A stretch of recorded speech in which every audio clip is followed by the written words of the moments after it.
आपलं चिन्ह तुतारी वाजवणारा माणूस घराघरात गेला पाहिजे, प्रत्येकाच्या मनामनात गेला पाहिजे। आणि 4 तारखेला ज्यावेळेस निकाल लागेल त्यावेळेस अहमदनगर दक्षिण लोकसभा मतदारसंघाचे विजयी उमेदवार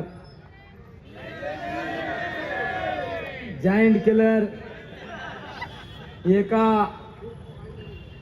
50 ते 60 वर्षापासूनच्या राजकीय किल्ल्याला भगदाड पाडून महाविकास आघाडीचे उमेदवार विजयी घोषित झालेले आहे। ही ज्यावेळेस सगळी ही बातमी नुसती नगर शहरात नाही, नुसती महाराष्ट्रात नाही, ही देशाच्या कानाकोपऱ्यात फिरून ही तुम्हाला या ठिकाणी खात्री आणि विश्वास देतो आणि थांबतो। जय हिंद, जय महाराष्ट्र, रामकृष्ण हरी।